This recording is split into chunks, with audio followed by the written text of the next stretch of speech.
Just checking to see how this webcam's working. Looks like it's working a little better because my phone kept cutting out on me, so I couldn't even make the right length video. So I was at the part I think where I was in Rikers Island. I had just gotten sentenced at court to a 1 to 3 in prison, which is pretty much the lightest sentence you can get and go actually to prison. So I'd already been on Rikers Island for like 7 months. So I pretty much went upstate, got a number, stayed there for 4 months. Nothing really happened special. Came out, was on parole, got rearrested. Like, I think, like 20 days later. It was my birthday.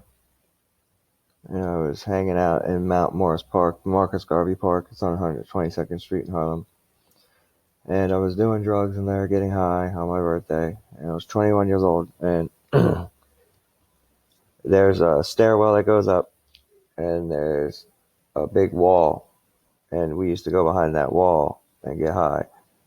And I was going to get more shit at 2:30 in the morning, so I jump over the wall and go down the stairs, and there was a cop standing there. I didn't see him, and he just turned around and hit me in the face with a baton, shattered my whole face, broke all my teeth down my throat. I have a huge scar here where they had cut open, put plates in my face, and I was in the hospital under arrest. They arrested me for this and said that they came up with a story and said I kicked the window out of their cop car, and that's how uh, I broke my jaw and my orbital bone and all this stuff. And uh, the truth ended up coming out because my blood was up there at the top of the thing. But they refused me medical attention for like 4 hours, and I had huge blood clots coming out of my mouth and all that. I was losing blood. I was about to die, and finally, their sergeant told me, you gotta take him to the hospital. I go to the hospital. I had to have immediate surgery. I had to have 2 blood transfusions and all this, And I had my mouth wired shut.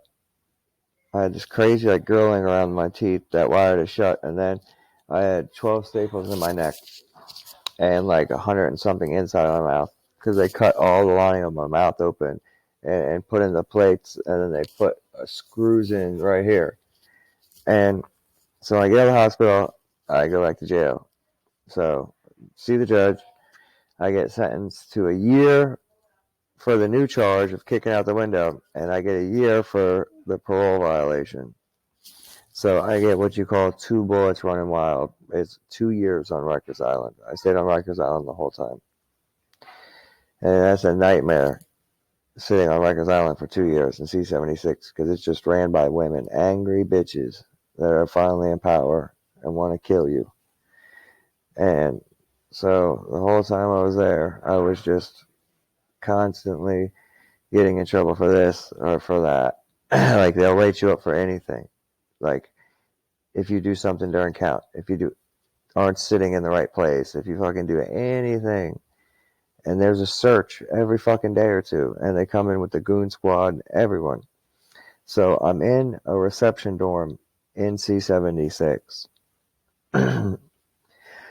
At the time, I was in one upper, which is on the far side where they keep reception and PCs. I wasn't in that dorm, but I was in the dorm next door, the reception, because there's reception and then there's PC right across from it, where Lil Wayne was in there when I was there on that side. And you only stay there a couple of days, and then I got moved to the other side. I got sent to what was it? I think 11 lower. Yeah, I got 11 lower, and that was a gang dorm also. So it's all gang members, younger kids, nothing but fighting, yelling, screaming all night. Fucking idiots. You know how it goes. In Rikers Island and C95, there's a lot of dope fiends. And then there's a lot of gangbangers mixed in with it that lied at court and said they had a drug problem, so they send them there. And so it's a never-ending problem. So I finally get to the dorm I'm going to stay in. And I meet a few people. I meet this white kid, only other white kid in the dorm. He's this fat fuck from the Lower East Side. I'll just call him, what should I call him? C, because I don't want to say his name. We'll call him C, and that's the first letter of his name. And he is hanging out with this dude, Touch. That's his handle. He's a Latin King dude, piece of shit, dope fiend. And this kid's getting suboxone strips because I gave you suboxone in Rikers Island. So this guy's getting his strips every day, pretty much. And this dude is telling this kid C, the Latin the King dude's telling C that, oh, I'll make you a king. I'm gonna put you down. He's lying to him. He's not gonna do that. This kid's fucking soft as fuck. It's a pussy. He ain't about any fucking thing. He's getting extorted for his drugs, on the finesse way, like on the low, the nice guy way of robbing you. But when I get there, I start talking to him, both of them. So this dude's telling me, yeah, he's gonna put me down. I'm gonna get my crown. Like, dude, you're fucking white. They're never gonna respect you. I'm telling him. They're using you. Nah, bro, he's my boy. That's my twin. He's already using their lingo like an idiot. And I'm telling him, bro, watch. You're gonna have a problem. This idiot gets caught trying to bring back Suboxone. So now they start detoxing him. The dude Touch thinks he's lying to him and doesn't want to give him his Suboxone. Doesn't believe he got caught. So now this guy Touch tells me, yo, you need to tell him that he better give it to me or something's going to happen to him. I said, yo, you fucking tell him, dude. The fuck you think I am? Because they think I'm soft because I'm white. Fuck you. You go tell him, dude. Oh, it's like that. It's like that, bro. He's like, oh, he's giving you the Suboxone to you. I said, motherfucker, why would I want his Suboxone? I'm on methadone. What the fuck? I can't take that shit. Oh, well, maybe you're selling it. Man, fuck you. You know what I mean? So he goes to the kid, tells him. The kid's like, dude, I'm really getting detoxed. I could show you the paper they gave me and everything. He has the paper showing that he's getting detoxed, how they're detoxing you, because they do that. And because the doctor has to order it. You can get a copy of it. So this kid got the copy of it, shows it to him. This dude still don't want to believe it. And then he says, all right, well, you're being detoxed, so still give it to me. Why, you're being detoxed? The kid's like, yo, I'm sick already, so how the fuck am I going to give you half mine? The dude punches him right in the face, starts beating the shit out of him. Kid doesn't even fight back or nothing. So there's nothing I can do for him.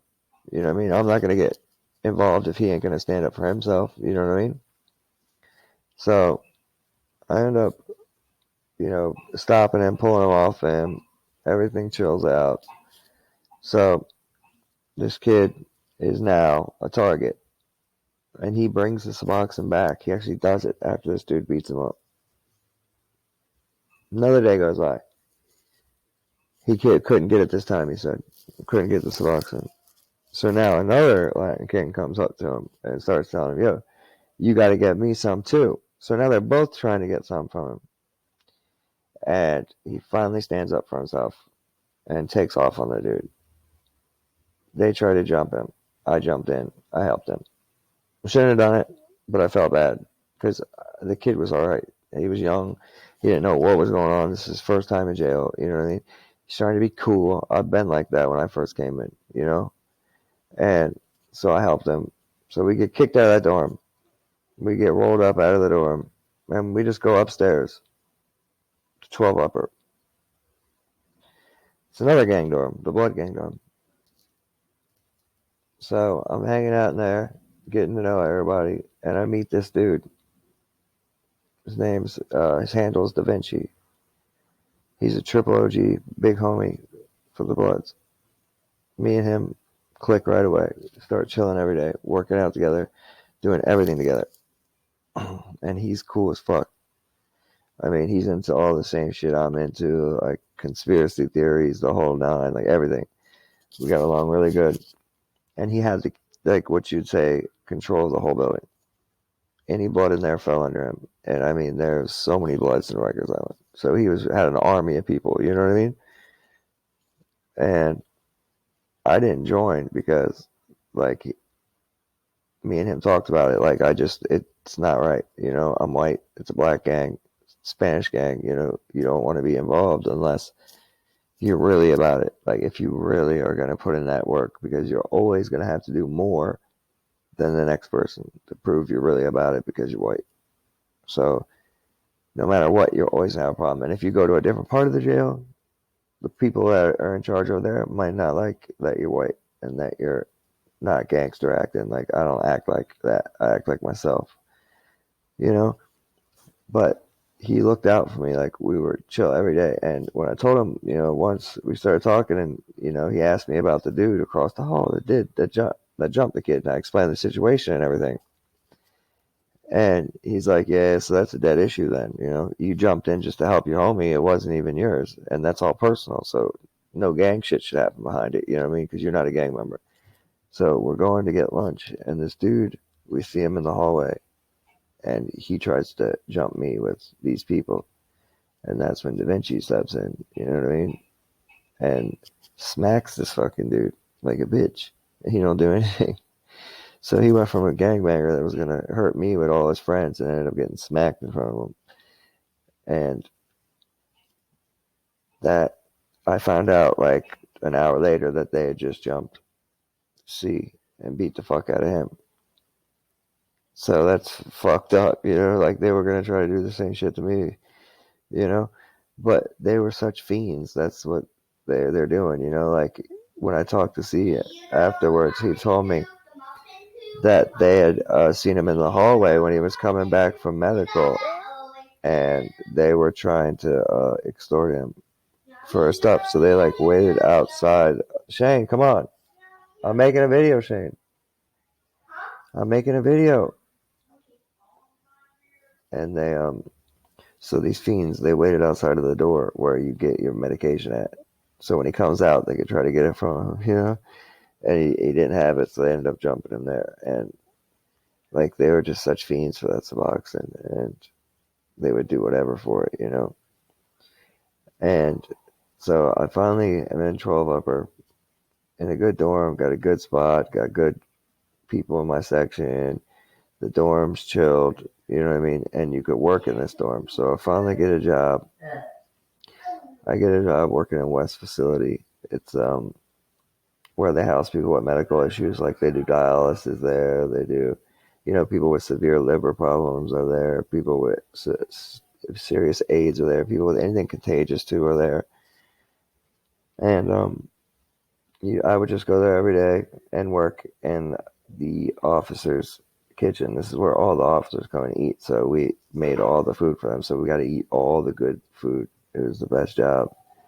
And you could pick up mad cigarette butts and roll them up, And I made mad money off of that, bringing back tobacco. It was a lovely fucking job. And I also got another job being an SBA. And I'll get into some more of those stories, but I was just going to cut it here. That was the introduction to Rikers Island and C-76, and I'll keep going on the next one. Peace.